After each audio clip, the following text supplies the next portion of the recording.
Hello everyone, welcome back. Let me move some things. I realize I have like everything right in front of my face. Finally, these have cleared up. It has been, I think, 2 months. May 28th, today is July 21st. Dang, almost 2 full months it has taken for these to clear. Oh my god. Hello everyone. I am interrupting today's video with a little sort of announcement thing. I have an affiliation with Homebrew Ohio. Oh my god. It's like really exciting for me because I'm such a small channel. I'm like, oh, I have an affiliation. So down below will be my link to Homebrew Ohio, and it will be on all of the videos moving forward. So if you are interested in purchasing any homebrew items, and if you live in the United States, you do get free shipping when you order over $50 worth of product. Homebrew Ohio is growing their list of products sold. I just discovered this really interesting thing. So this brand is called Still Spirits. And this is actually a flavoring only. It does not contain alcohol. So it's something that you would add to your spirits. Technically, this is a distillation product. However, because it is a flavoring, I am so interested to know what this would do to mead. All right, so for example, I am looking at the French brandy flavoring. So I'm just gonna read this to you. Now this is one of many. So there is like rum, whiskey, apricot brandy. I mean, Top Shelf Spirits has been developed as a range of flavorings for your homemade distilled spirit, inspired by spirits all over the world. Each flavoring is beautifully presented in 50 milliliter bottles. So the description says that this makes a Napoleon-style brandy flavoring that is smooth and mellow. One of these tiny 50 milliliter bottles is enough to flavor 3 750 milliliter bottles. So if you don't want to necessarily fortify your mead, but you want that kind of combination of flavor, like, I need some of this. You know, be sure to click on my link. It really helps me a lot. And I, of course, appreciate your support. As always, mwah, mwah, mwah. Thank you, thank you, thank you. And we will continue on with this video now. I mean, there's a lot of mush, and the raisins have been in here for 2 months. So we'll see how that has affected the flavor. First thing I'm going to do is I'm gonna go ahead and rack. I know I'm gonna lose a bit. There was a very fuzzy layer when I took these out of the fridge yesterday.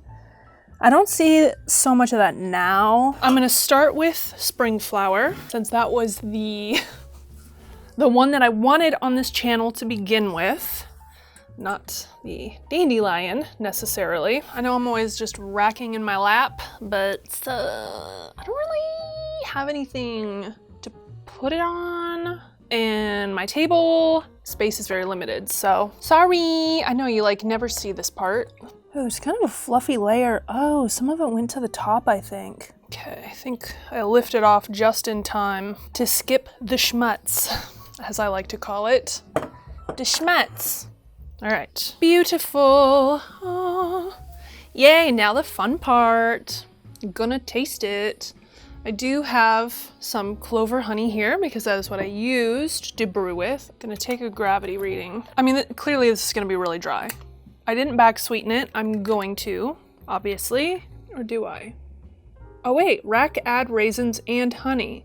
Oh shit, did I already add honey? It's been 2 months. I don't know.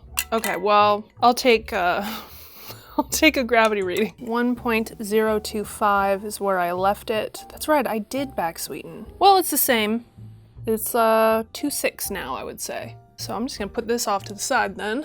Don't have to worry about that. This isn't like a terribly old mead because I started it April 8th. May, June, July, almost August. So it's almost been 4 months total for this mead. How does it smell? How does it smell? I mean, you definitely get honey, and you definitely get floral.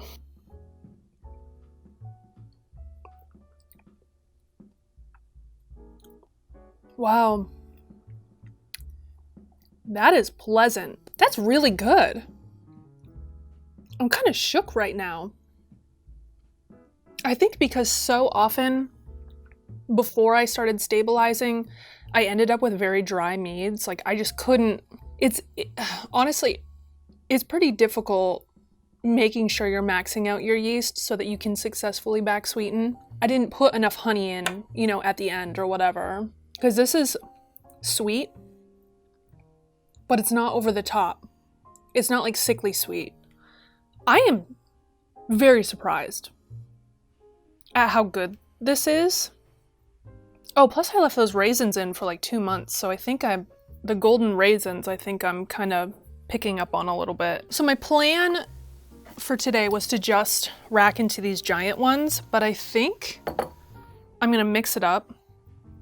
I kind of want to taste the dandelion now just to see how it is, because I'm thinking of saving a couple of small bottles for a competition. So after Mead Stampede, I'm like, oh my god, I'm so hyped for like future competitions and stuff. So I'm planning now, you know, like I'm planning ahead. I'm gonna taste this one too, just to taste it and see how it compares, because I don't really want to keep competition, you know, competition-based bottles for both of these because they're so similar. Obviously very similar in character, in the smell, but because it's pure dandelion. Dandelion sort of has a honeyed scent to it and flavor.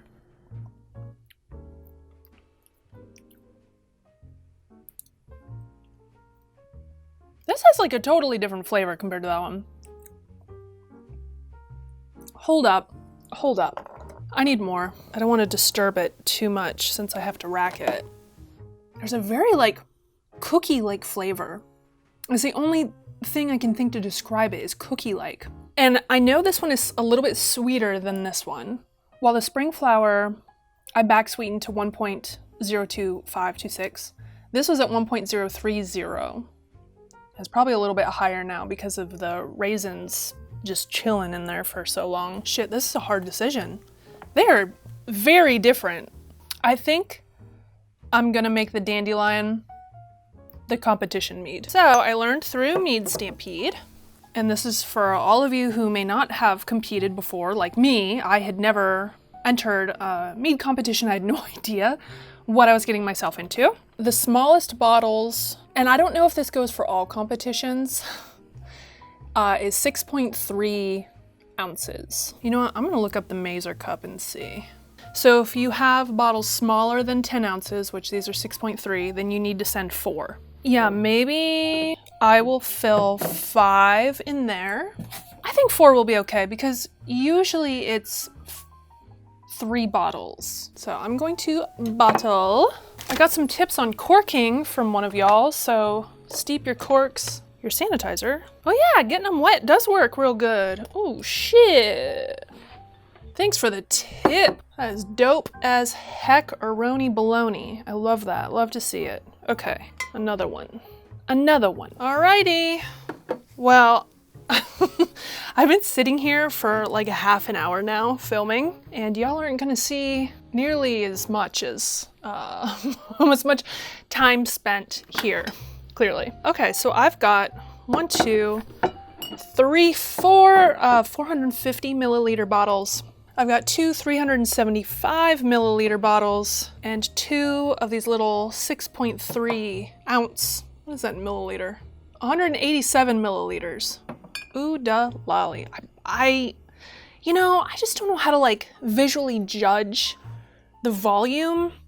I definitely could have just filled another one of these and called it good, but these will be perfect little taster bottles to see how things are coming along, you know, as it ages.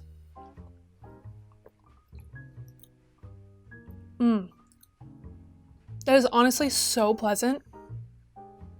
It's so much better than my original dandelion. And I mean, clearly the spring flower, we had violets. I threw in a few clovers and dandelion, and wow. And it was like half dandelion, half violet, almost. It really just is so nice. And you can really taste the honey. I am excited. I feel like this is the first time I've really made something that's like really clean and something that you could, I don't know, I mean, besides like my mulberry blueberry or like my strawberry or, you know, some of the meads I've made or the shushen, I've definitely been like, wow, this is really good. Like this is definitely one of my favorites. I don't know. This is definitely like a sweet mead. I feel like if you prefer dry meads, you might not like this. It might be too sweet, but that's the beauty of homebrew, you see, because you could follow this recipe, but not back sweeten, you know, or just let it go dry and call it good. Whatever. This would also make a really beautiful sparkling mead because the honey character is just so lovely. Obviously keg carbonation, because if you dry carbonate, there will be some flavor, but it might not be like super strong, you know, because that's the issue I have with dry meads, is that you can't, like, the honey is harder to pull through, I think, unless it ages for a long time.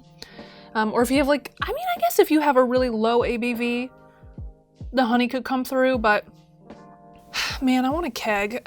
Well, for next spring, this is definitely something to try. If you have access to dandelions, for me, violets grow wild in my backyard. Like, at one point I had tons, like my whole backyard was just covered in violets. And then more and more clover came up later, like after the violets and the dandelions went. So I didn't pick very many. I picked very little clover just because it wasn't around yet. But if you want to wait for clover, then you can just freeze your flowers, you know, just start the mead later. All right, well, thank you very much for watching this video. In a couple of months, I will do a tasting video of both the spring flower and the dandelion, because holy moly, they are quite different. I am very surprised at how different they are, because I feel like I didn't really pull a lot from the violets. Like, you eat a violet and it's like,